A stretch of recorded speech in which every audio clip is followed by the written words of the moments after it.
And Dale, as always, we love having you here. You might put in a little plug after your talk about your seminar this afternoon. I'm sure there'll be lots of interest in that. And as always, welcome back, brother. I'm glad you're here. Okay?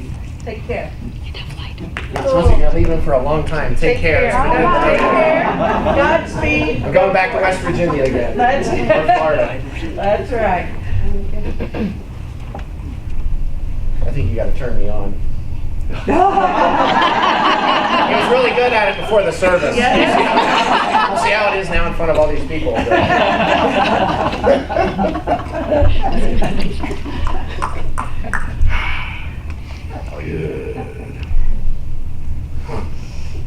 Good. Test. I'm good, I think. I think that's good. I could try. Well, you're doing this with me. So we spent a lot of time organizing this before the service. I didn't know we were ready right now. But I guess we are. Yeah, we are.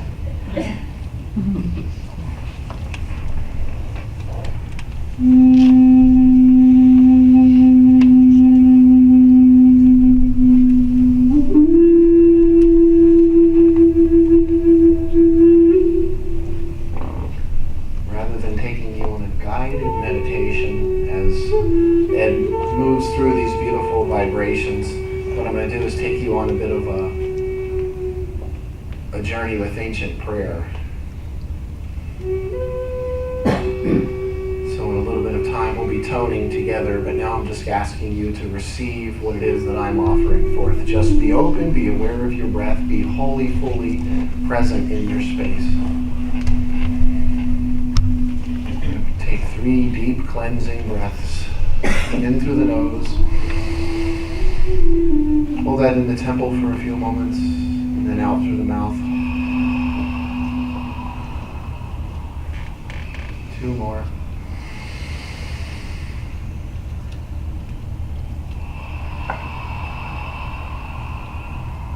One final in-breath, breathing in the Haya, conscious life energy. Hold that in the temple for a few moments. Hold it, and absolute pure release. Let go of everything.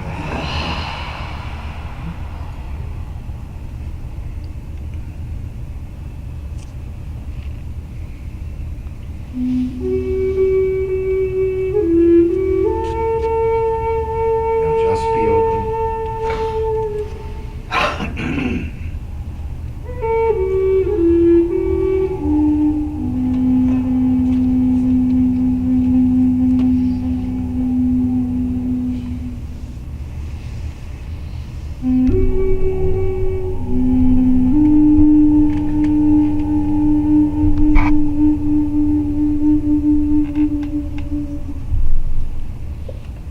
Aug12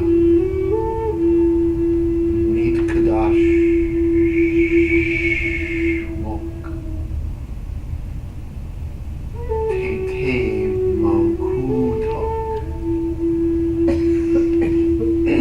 Nehwet Viana Kaikana Washmea Up Beorea Hablan Lakmodasun Kanan Yomana Washbu Clan Hobain Waktahain Ikanadap Hanan Shwakan Mahayamin Wela Tahlan Linasione Ila Patsan Minbisha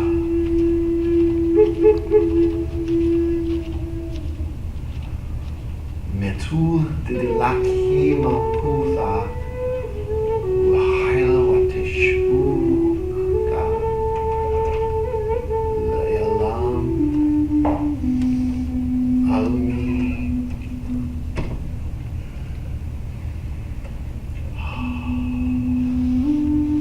Our one absolute eternal being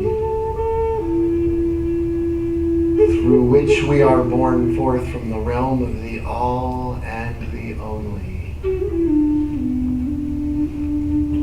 I am empty within the ecstasy of your presence and the purity of the vibration of the holy name. Empower my creative expansion through your emergence from the unseen realms as I realize our life and will as one on the manifest earth as in the unmanifest heavenly realms.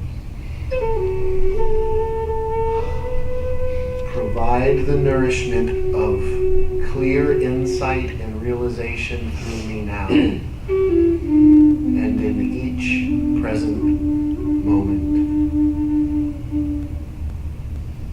Release the echoes of my hidden past as I cancel all of my concerns with others.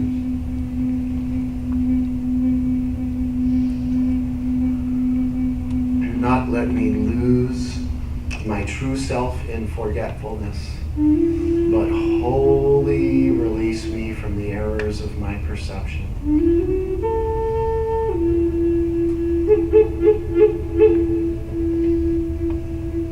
For the undivided holiness is the absolute, the all, and the only. And our deep, intimate realization of the gratitude of awakened grace, of universal magnificence.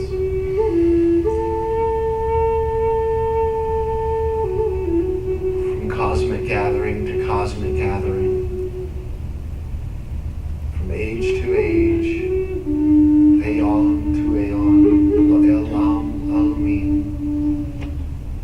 from moment to moment, from now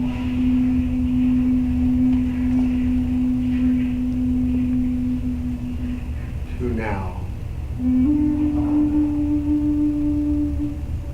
May these pure intentions be the rooted, fertile earth center from which all my actions flow.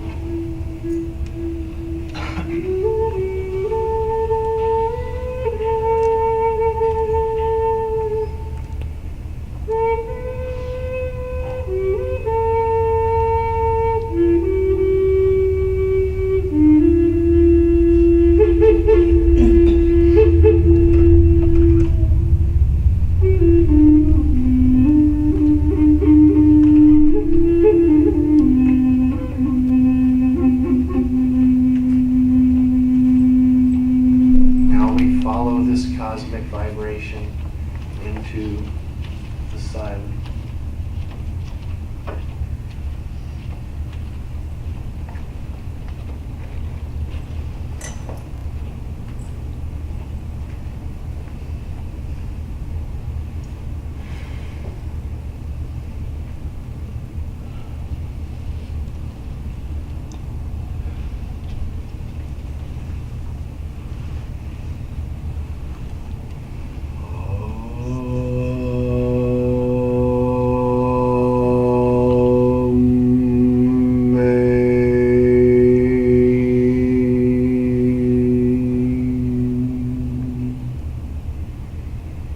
And so it is. Namaste.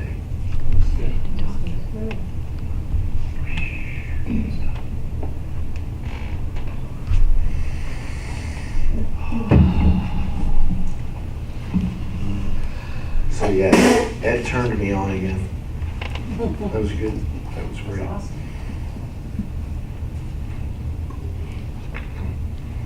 So I did that sound thing with my voice, that toning stuff a little bit. We're going to do that together now. First sound we're going to make is a sound everybody here has heard.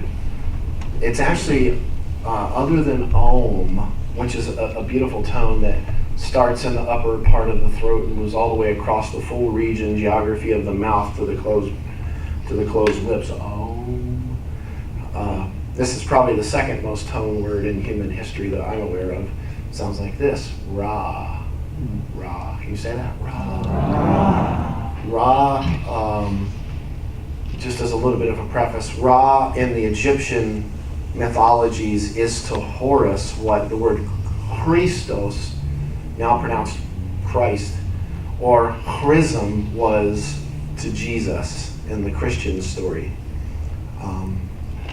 I've actually got, I don't want to mess with my mic, I've got a little Ra necklace on that I'm sure nobody can see, and rather than mess everything up with the sound, I'll just say it's there and you can believe me. But Ra is, you'll see it on a lot of American money, just like the capstone here on this gizmo. I'll talk about the gizmo in a moment. Ra was representation of not necessarily simply the third eye, but actually what's a bit like the opening of a lotus from the third eye into the crown and back into the eternal. I'll talk a bit more about that.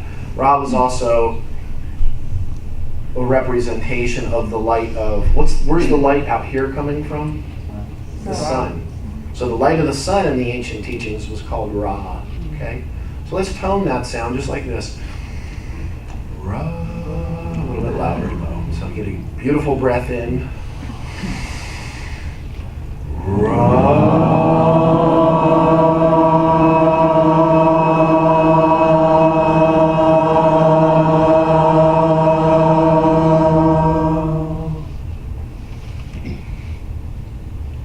Let's do that one more time, wide open, really let it ring out.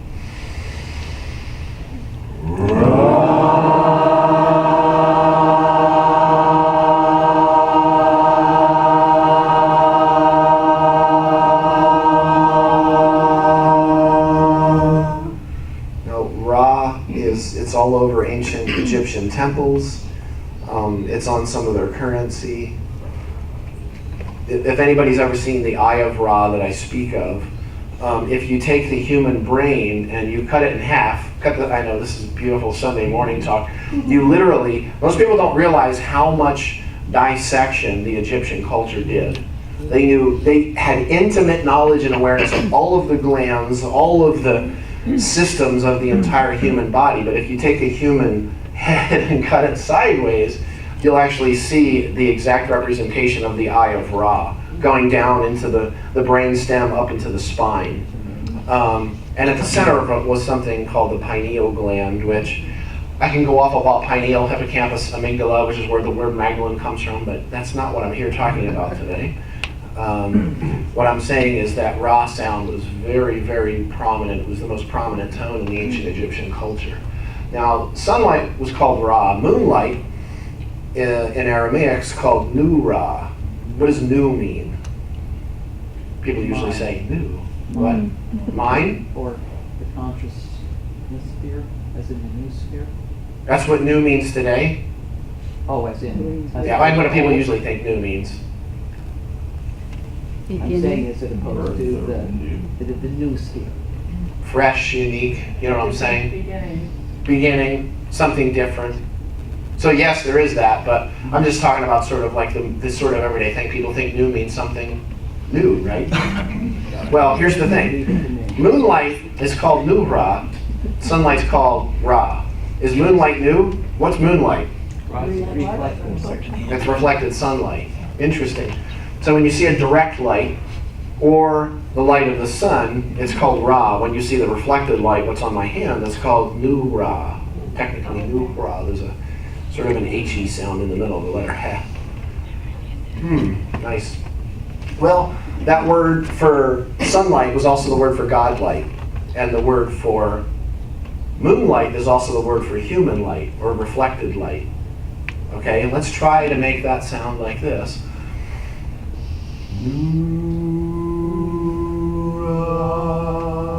Let's do that. Get a beautiful breath in through the nose.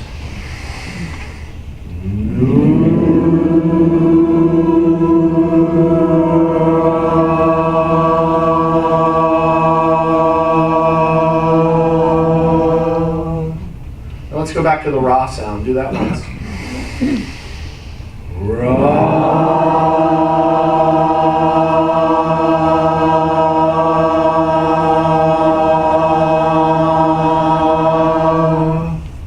let's go back to Nu Ra one more time.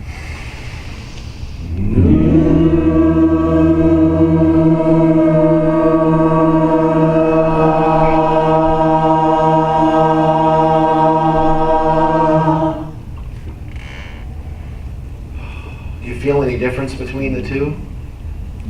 What would be the difference? Anyone? Between Ra and Nu Ra, the way they feel in your tongue? New Ra feels softer. Feels softer. Does Ra feel maybe more direct, kind of just like sunlight versus moonlight? So is all of the light contained in that candle flame, is that all of the light reflected on my hand? No. It's not, is it? Is that bad? No, of course. I want to throw a great quote from Shakespeare, if he wrote it. People say Shakespeare didn't write his stuff. They say it was a pseudonym. Who knows? What I'm saying is, he said, "There is nothing good nor bad, but thinking makes it so." So those little judgments there. Does this look familiar? Yes. It's called the Supreme Ultimate. It's from the I Ching. People call it the Yin Yang here in the U.S. Yin Yang. First of all, which one is the light? The light one, right? Which one's the masculine? The light. Which one is the feminine? The dark. What are you told to focus on and to ignore? Focus on the Light. and ignore the Dark. Okay. So I'm going to ask you another question. I've got positive and negative on a battery here, right? So the positive is the what? Masculine. The negative is the feminine. Does anybody understand what that actually means? Negative and positive. Okay, and let me explain it to you. First of all, the positive is like an arc of electricity. It's like a serpent. In the United States of America, we've got a beautiful example of what can happen when masculinity gets out of control and it just sparks and like leaps out and knocks into everything. That's all I'm saying. Okay, now on the other hand, so if the masculine is an electric serpent, essentially, it's an electricity, it's that which projects. What's feminine? Feminine is magnetism. She nests in upon herself like a womb.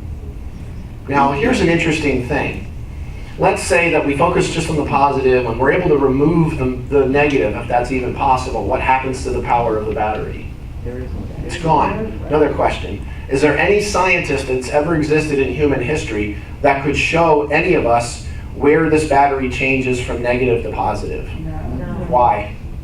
Because it's one. Because it's literally one. Because it's not two things in relationship. This isn't light and dark in a relationship. You're not going to find a place where the light turns to dark because they're not two different things. Consider this. Consider that our culture has been thoroughly misogynistic. Does anybody know what misogyny means? Literal. It means woman hating, hating women. We've had a basically misogynistic culture for the last 3,000 years. And we're told to focus on the masculine, the obvious, that which you can hold in your hand, that which creates for the culture, and to ignore the feminine, the feeling, the dark. We're told to be positive and to eliminate the negative. Now let me ask you a question. Is negative bad? No. Negative is the feeling state. Negative is the sensation of pure frequency. We're literally duped by, and let's be clear here, we're duped by men to focus on what produces for the society and to ignore the sensation and feeling. So does it make sense to you that after thousands of years of that beautiful, non-dual whole system would find some way of bringing more masculine essence through feminine humans and more feminine essence through masculine humans, so that we could ultimately, if we're mature enough spiritually, we could see that masculine and feminine has nothing to do with innies and outies on the physical level. Okay, it has to do with essence. Now, we're going to go a little bit deeper into this. Keeping that in mind, there's some phrases from Yeshua. When he said things like, Ninhar Norkun Kedem Nasha, let your light shine before not men, but humanity. Another translation thing. That word Norkun is Nohra, the word for moonlight or human light, human awareness. But the kun means yours, let your light, okay? Makes it possessive. Now, when he would say something like that, he would use that Nohra sound. It's another interesting phrase. We've got people hang up on certain phrases. One would be John 3:16. People ask all the time, what did that really say? And I'm like, well, there's two issues in that phrase. One, well, really there's three. One, that it wasn't there in the earliest texts. It was added in the side margin. Second, that it doesn't say inherit in that. It says to realize that you are. Okay? It's another issue. Number three is the word translated as only begotten. Monogenes in Greek. Mono, which means one. Gones, without getting too creative, means born, okay? That word in Aramaic has nothing to do with that. In Aramaic, it's achedaya, or echedaya. Now, what's really beautiful here is the or the ya sound means who, not who as in a person, but that which sees. The hud sound is the word one in Aramaic, and aya means, literally, it's also at the end of the word shemaya, which is the word heaven or sky or space. Aya means something that has no beginning and no ending, no boundary. So one who is absolutely single and has no boundary. The opposite of what only born means. It's the exact, perfect opposite. Happens a lot. So, the other thing that people tend to hang up on are the I am phrases. What about when he says, I am the bread of the life, I am the resurrection and the life? All these different words, let's just look at one thing really briefly. Or the life, resurrection. You know what that word is in Aramaic? Haya. Save. When you save something, you know what that word is in Aramaic? Haya. Salvation. Do you know what that word is in Aramaic in his language? Haya.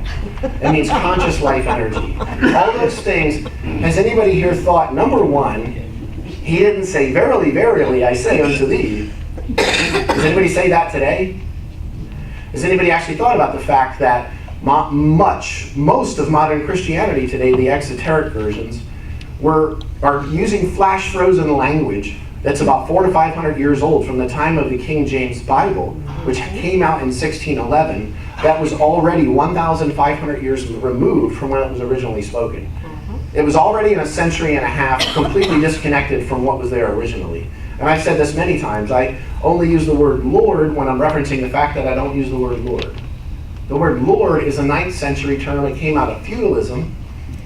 The Lord was the guy at the top of the pyramid. The original word was Hlufwerd, which means loaf lord in Old English. He was the guy that had the power. He was the ruler that would measure out the parameters the society must live within. The actual Aramaic word that ultimately became Lord sounds like this.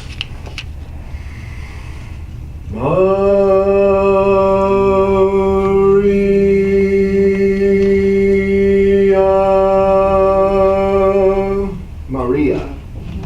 Did you know that 99.9% of all biblical scholars, theological experts, the ones that are heralded as knowing more about the Bible and its languages than anybody on earth, have no clue about that? Because they're told not to look. Don't look where? Don't look at the feminine.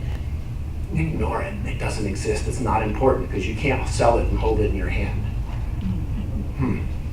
Now, those phrases, when he would say such as, I am the way and the truth and the life, or even more clearly, I am the light of the world. I am the light of the world. Nuhra, sound familiar? De Alma. Alma. The word De Alma doesn't really mean world in the way that we think of it. It means really this. Of all expansion, retraction, all creation, etc. Okay? I am the light, the one light of the world. Now, if he was talking about himself, he would say Ana, like Ana Nuhra de Alma. That's what I have written in the texts in Aramaic, okay? Ana Nuhra de Alma. Ana means I. I, Jesus, am the light of the world. Anybody think that's what's said? No. It's a funny thing here. What's actually said is exactly the opposite of this. Let's put it this way. On the page, what I see in Aramaic looks like this. It's not ana once, it's two anas, ana. And the way we pronounce it in Aramaic is anana. That sound familiar? Yes. Yeah. Inanna was the ancient Sumerian goddess of love, fertility, and warfare. She was the lighter half, and her sister was the shadow half. And they went down into the underworld. Does anybody know where the underworld is? We're here. You're in it. This is the underworld. Concentrated down from the ethers, whatever you want to call that space, and down into the here and now. And what it said was that when they went down, ultimately, they came back as one, not as two. They came back in ultimate perfect union. Now, if one ana means I, this is a nice sort of lesson in translation, how difficult it can be. If one ana means I, what would two of them mean, literally, without changing anything? We would be changing something, wouldn't it? What's literal? I, literal. Cool, huh? I is the literal. What that means in Aramaic is I am I, or the I within the I behind the I. In the words of St. Francis of Assisi, what you're looking for is what is looking. You see the reflection on the hand, but the reflection is the one. You getting that? He's saying that is the light of the world. Now, you can look a little deeper into this, and you can start using something like this, and you start wondering, well, does that mean that there's like the I Dale, and then there's like the I eternal? And it's like, well, yes and no. It appears as if there's some kind of duality. It appears as if there's some kind of creation, but in fact, there's only one. It's interesting to me to hear people spout oneness, especially around Asheville or Sedona. And they spout oneness, and then they don't want to go to the negative. Negative isn't bad. The negative is the feminine. That's your feeling state. We should be using different words. We should be using empowering and disempowering. We should be using integrative and disintegrative. That's which builds it up. That which tears it down. Not positive and negative. There's no good or bad in positive and negative. There's no good or bad in light and dark. Past, what's in the middle of the past and the future? Now. You think you can go into a room and show me where it changes from light to dark? What do you do when you go into a dark room? You just go in there and just push that stinky dark out. Is that what you do? No, you turn on the light. But did the dark go anywhere? Was the darkness actually there? Do you know what the word darkness means in Aramaic? Hashuka. And it means unconscious, unaware, unknown. It simply means it hasn't been integrated. It's pushed off. So if you're spouting a oneness and you're not looking at the whole, you've got some issues going on there, okay? Now, let's just look just really briefly here at that idea of this one. So I am projected into this world, but I am not of it. So let's say this is the human self, give it a little s, and this is the eternal self, give it a big S, okay? There's a great quote from Yogananda where he spoke of transferring one's sense of identity from the pseudo-soul or ego back to the true inherent nature of our divinity. Ego, that was called something by Yeshua. When he would call somebody something, he would call them, when they were saying one thing and doing something else, what's the word that we know? Hypocrite. Hypocrite's the word ape in Aramaic. Ape means persona or veil. The word veil, the veil of the temple, the word's ape. Ape terea de haikla, the veil of the temple. Okay? The veil in the opening, the portal of the temple. It also means persona. Does anybody know what persona means? Whatever you perceive. Personality. Do you know, anybody know the literal meaning of the word persona? It's Latin. It's a mask. It means mask. The ape, what we think of as the hypocrite, was a mask an actor would wear in a divine play in the time of Jesus. And they would start the play with the mask on, and by the end the idea was to not necessarily just lower it, but integrate that mask back into the whole. So when he's saying that, he's like, it's your mask. It's your, Eckhart Tolle would say, pain body, though it's not just pain body. So the question I have is your human self in or out of alignment or coherence with your eternal self? How do you know? Well, let's look at a couple things here. So, ping shas. I'm going to play this for you. You hear anything? Resonance. Oscillation, modulation. That's called beating in the East. Let me give you another example.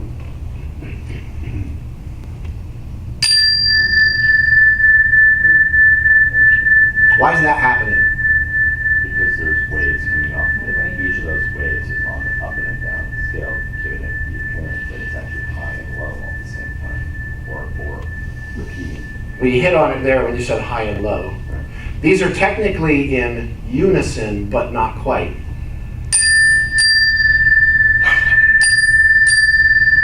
They're really close, but they're slightly off. One's a little lower.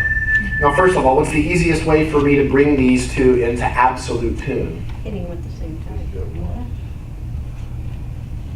It would actually be to take the one that's lower and take maybe a piece of sandpaper and remove mass, to shave it away. There's no amount of books, knowledge, study, college courses, accreditations on your business card that is going to somehow awaken you. It's not about what you add into the system, it's about what you allow to be reintegrated and or removed. Okay? Hear the difference? It's real subtle. What we're hearing, that beating sound, is actually the relationship between two tones that are really close, but not exactly in tune. This is the heart chakra. Interesting sound. This is the pure standing wave. This is the exact frequency that Eastern philosophy and science says is the resonant frequency of the heart chakra. Actually, what I'm going to do is I'm going to move it up. Excuse me, I went right past it. To this one, the throat chakra. This is the resonant frequency of the King's Chamber in the Great Pyramid. This device here, is called Paradigm. It's an exact, very tiny, 1/1000th of a degree replica of the Great Pyramid in Giza. The electronics inside of this are in their exact same dimensions and positions as the chambers within the Great Pyramid. At the top is a quartz crystal capstone which has a solid cylinder going right down to the board, the circuit board. It creates only pure analog frequencies. Analog means this, a pure sound. This is analog as an example. Now if I took a recording of this with, as an example, of my phone or a digital recorder, what I would have is a digital sound. What's the difference? Analog sound is a pure frequency. Literally, we look at it like this on an oscilloscope, but that's actually not what the waves look like. They're spheres or balls of energy that come out. When you have less balls of energy coming out per second, it sounds lower to us, and it has a stronger power to it. If I take this a little bit lower, that's the root chakra. Now, if I have more per second, I'm going to go right back again to the throat chakra. When there's more oscillations per second, our brain hears it as higher. The truth of the matter is there's no such thing as lower and higher. It's all about perception, okay? Now, this throat chakra tone is the resonant frequency of the King's Chamber in the Great Pyramid. What does that mean? That means you can go in there and hit any other note in existence, and you'll have a nice experience. But when you hit this particular pitch, and it resonates in your energy body at the same time, meaning this, I can go ha, and that's nice. I can go ha, and that's nice. Or I can go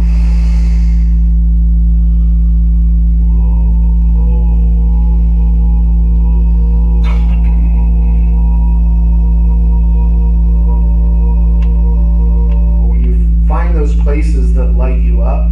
When you hit that frequency in the King's Chamber, it's as if thousands of voices are reflecting back at you. And what they felt was that you could launch out of your body and have an out-of-body experience, etc. What this device does is it actually goes through all of these. I'm going back to the heart chakra again. it goes through the different frequency patterns of each of these things, the chakras. In the, I can start wrapping this up here. In the Bible, in Mark chapter 16, it says Jesus did what? He runs into Mary Magdalene, out of whom he cast out 7 demons. I can tell you this. You know what the word demon is in Koine Greek? Daimonia. You know what demon doesn't mean? Demon. It doesn't mean what we think of as demon. Let me tell you what a demon is. Turn this down a little. This is a demon. It means an energy, a force, a frequency that's not open. It's not voicing.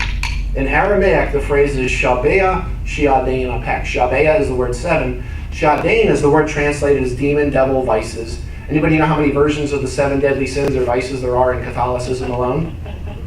48, 4 dozen. You want to know how many were made up? 4 dozen. Now, that word apek, translated as cast out, what it actually means is to stimulate the movement of. To take something that's being repressed and not felt, like a subtle feminine energy force in the human energy body, and allow it to voice and speak, which is what this does. When it's not open and it's not voicing, it takes on the exact opposite quality that it has when it's open. So if the heart chakra is, what's that word? Love. What would be the opposite? Hate? Different ways to put it. In the Gospel of Mary Magdalene, which was not allowed in the Bible, it's funny because Mary Magdalene named the 7 voices. Okay? And they sounded like this: darkness, desire, ignorance, the exhilaration of death, the foolish words of the realm, the foolish visions of the flesh, and hostility and wrath, which is the quality of the 7 chakras when they're closed. Subtle energies that have actually, photographs have been taken, subtle energies that you were told to ignore because you're only supposed to be aware of what's obvious right in your hand.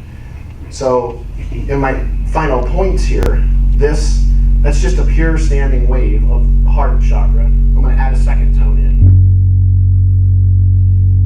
That's pretty close. It's about an octave away. I'm going to drop this down.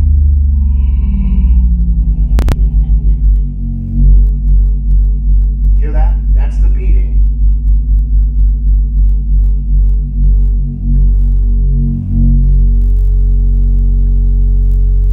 Turn the volume down slightly. Just breathe that in. Close your eyes. Big breath in through the nose and out through the mouth.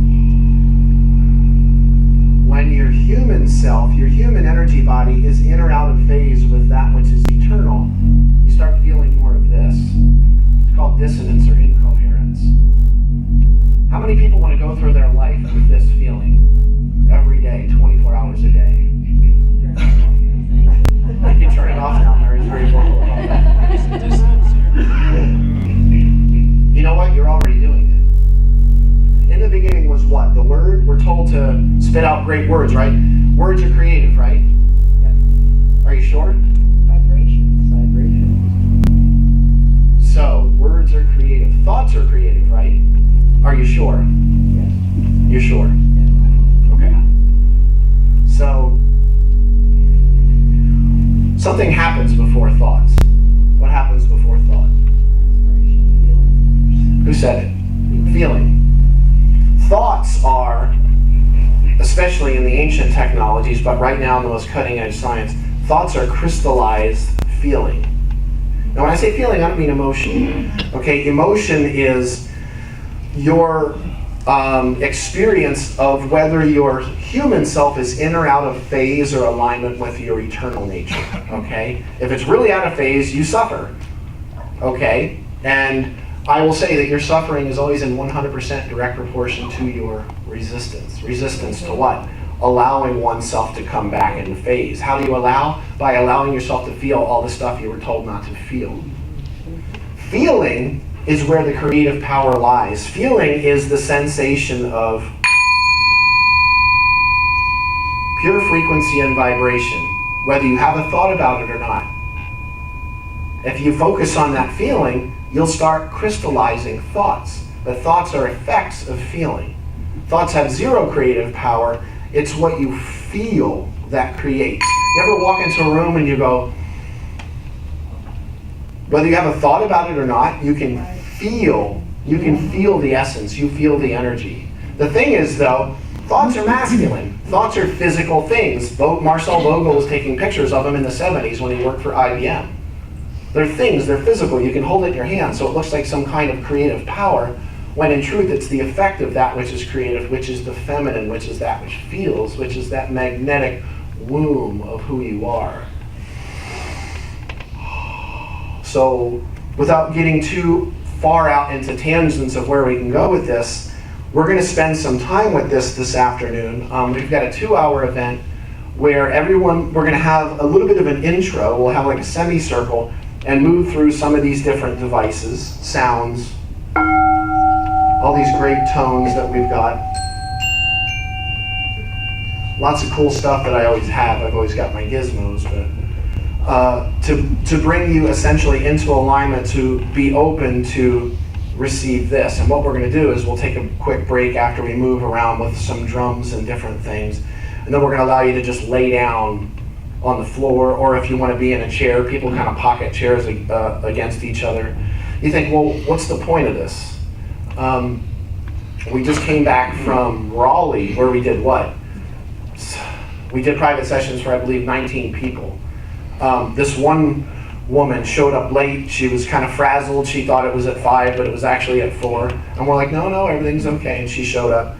And when she came out, her exact thing, the quote that she said was, "This was the most profound and phenomenal experience of my entire life." And then that night she sent us a thing that said that it's like she had considered her life before this and after now. But that wasn't really my point here. My point is that she said something that really struck me, literally. Bing, I don't have to play it again. She said it was as if you were playing my own song, that one that I wouldn't allow to sing, out of me. It's amazing what happens with this device when, this afternoon's awesome. We're actually going to have an experiment, or a soundtrack where you're going to have an environmental experience down in the ocean with humpback whales and porpoises and dolphins. And I cannot explain what it's like. It's amazing. But when you lay down with this with headphones, start bringing another tone in here. And through the breath work that we do and the energy field work that Loretta does, I literally tune into your energy, your essence, and get in here and start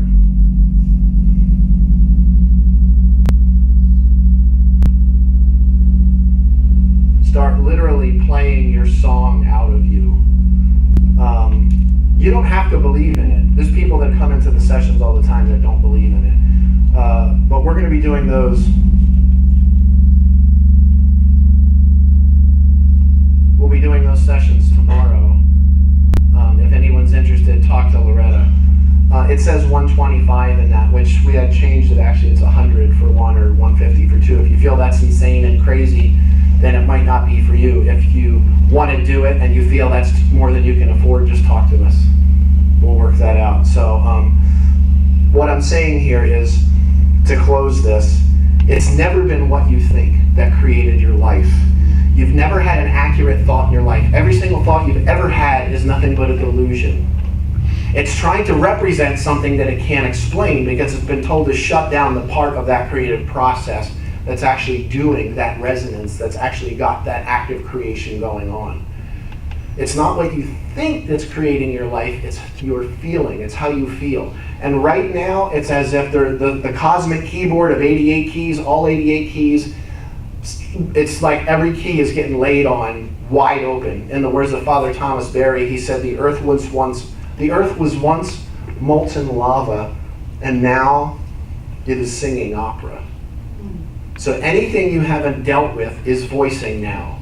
There's no amount of study, there's no amount of books, there's no amount of workshops, there's no amount of anything that is going to allow you to continue to let this energy body open and come back into integration. You need to learn how to allow yourself to feel again. All your thoughts are is judgments about how you feel. It's a trap. It's always been a trap. But it's easy to sell thought. It's easy to put words on a page. When it says in the beginning was the word, you know what one thing that word doesn't mean in Aramaic and Greek? Word. The word's milta in Aramaic. The word is logos in Greek, and it means this. It means waving an owl's wing. It means frequency and vibration.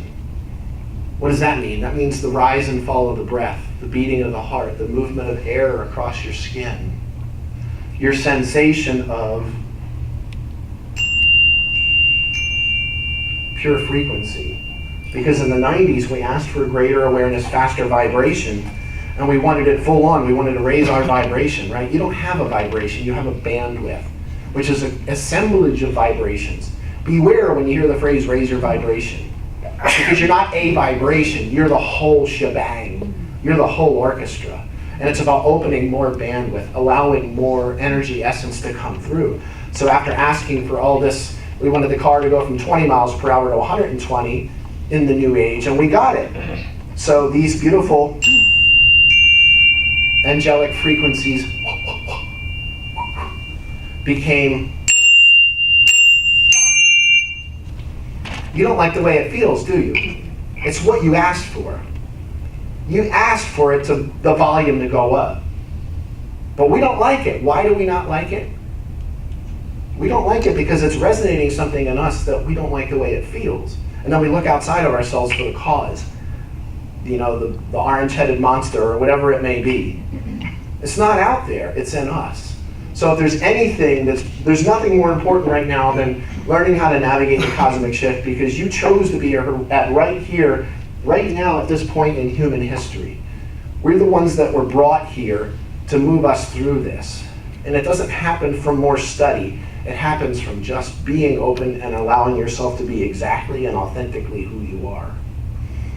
And it starts with, so if you come, just spend, it's 2 to 4 p.m. today. It's $25. If that's an issue, just talk to us, okay? You've got to go through that veil. And what we want to do is literally give you an experience where this afternoon we're going to give you a taste of this. We can't go too extreme with a bunch of people because it could be too much for some, not enough for others, but give you a beautiful experience. But in the sessions, our sole intention is to give you an absolute 100% reboot, is the best way I can put it. And it doesn't involve prayers or any of that stuff. Well, I am praying during the process, but not you. You just lay there and you receive it. So I want to say thank you to Charlotte for her smile. And I have to thank Ellen for Charlotte's smile too. And then I'll thank Charlotte for Ellen's smile.